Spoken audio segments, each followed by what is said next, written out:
Hi, it's me, Amanda, here to talk a bit about stuff again. And this time, the stuff I'll be talking about is lenses. So I've got a couple of questions on my video about walk-around lenses for the Sony FS5 and FS7, and I often see questions on forums or Facebook groups along the lines of, I've got this camera, so what lens is best for ... So you already know, if you've seen that lens video, that I own Sony's 18-105 and 18-110 lenses. They're both pretty useful with their relative strengths and weaknesses. You can do most things with either one, so if you can only take one lens on a regular sort of job, then one of those all-rounders will usually get the job done. But I do have a few more specialised lenses. None of them were particularly expensive, none of them were bought new, and these help me get more niche jobs done. Each one of these has its particular strengths and weaknesses, so I thought I'd make a little series of videos looking at each one. Occasionally I'm asked to shoot narrative drama. Now, both of my Sony walk-around lenses have a maximum aperture of f4, so it's hard to get that cinematic shallow depth of field look with them. I haven't invested in a set of cinema primes because I don't get enough of that kind of work, and when I do, it doesn't pay enough. What I do have is this Sigma 24-70mm f2.8. It's not a recently launched lens, and it's not one of their super high quality art series lenses. I got it on eBay. I think it might have been about £200 4 or 5 years ago now. It's a Canon EF Mount lens, and I have a few of these, as you'll see. But it's easily adapted to Sony cameras using a Metabones or Metabones type adapter or speed booster.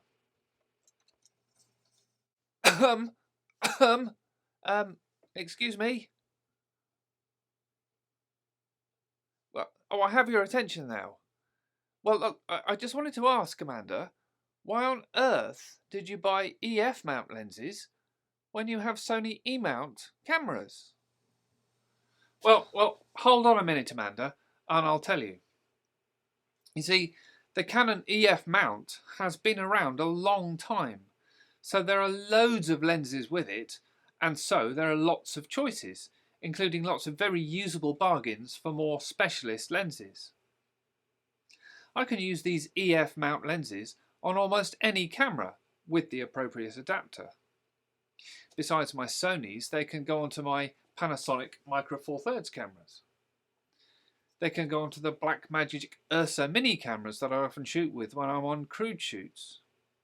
Quite often there's a Blackmagic Pocket Cinema camera there, and they can go on that with the same Micro Four Thirds adapter. They can go on my girlfriend's Canon M50. They can even go natively on Canon DSLRs and Canon C-series video cameras. Now, you might think that having to use an adapter is a drawback, but it kind of gives me two lenses in one. See, this is a full frame lens. It throws an image big enough to cover a full frame 24 by 35mm sensor. But my FS5 and FS7 are Super 35 sensor cameras with sensors about 25 by 15mm. Using a straight adapter with no glass in it to mount this lens on either of my Sony cameras results in a field of view similar to what I'd get on a 35-105mm lens on the full frame camera that this lens was originally designed for, and an effective maximum aperture of f2.8. But if I put my Metabones Speed Booster Ultra on it, I get a field of view equivalent to about 17 to 50mm on that full frame camera. And because the glass elements inside are squeezing down the image to fit on my camera's smaller sensor, I gain some speed. Now there's an effective aperture of about f2. So if I need reach but there's plenty of light, I can use the straight adapter.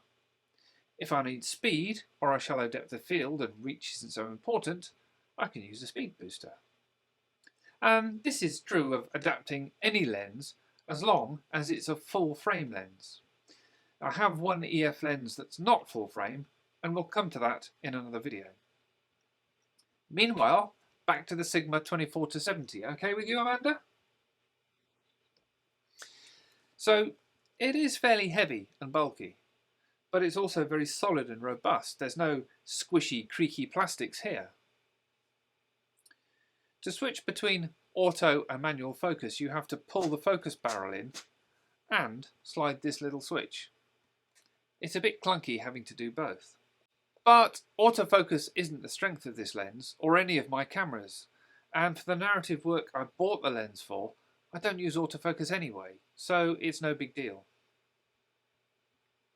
As you zoom, the lens physically telescopes in and out. So it's longest at 24mm and then shortest at 50mm. This is kind of a nuisance if you're using a rod mounted matte box. You'll need to finesse how the lens fits into the matte box to prevent light leaks from behind. And watch out if you zoom to a shorter focal length while you have filters in the matte box's tray, because you could zoom straight into them. Ouch. There's no image stabilization, and none of my cameras have in-body stabilization. Do I miss it? On a heavy camera like the FS7 or a rigged FS5, and at these sort of moderate focal lengths, there's really not much micro jitter. And half the time I'll be working on sticks anyway. So no, not having autofocus is really not a big deal for this kind of work. The focus throw is a bit short, as it usually is on photography lenses that were designed to be used with autofocus. The throw is about 70 degrees. But at least it's good old mechanical focus mechanism, none of that awful vague focus by wire with no hard stops at the ends. See, lenses with electronic only focus can autofocus like lightning. Well, at least they can on newer cameras than FS7s and FS5s maybe, but trying to pull off an accurate rack focus with them is pretty much impossible. With a mechanically focused lens like this, you always know exactly where you are in the focus travel, and putting the focus barrel in a given spot will always result in exactly the same focus distance. So yeah, the throw's a bit short, but using a follow focus, as you usually will in narrative work, helps a lot with that. Many zoom lenses aren't constant aperture. Typically the aperture gets smaller as you zoom in. This one is constant aperture, so you don't need to worry about adjusting your exposure after you've reframed a little, and you can zoom during a shot without altering the exposure. So it's sharp and it makes pleasing images. It's fast, and it's even faster on a speed booster. It covers a good range of focal lengths for filming people. So it's a good all-rounder for drama, and being a zoom can save you quite a bit of time when you're not swinging the prime lenses. So that's my fast lens for shooting narrative drama, or for when I don't need a huge zoom range or image stabilization, but I do need lots of light. In my next video, coming soon, I'll talk about my super ultra wide but not quite fisheye lens. In the meantime, if this has been helpful or entertaining for you, please do remember to like and subscribe, you know the drill. Or maybe consider clicking on the coffee link. Coffee.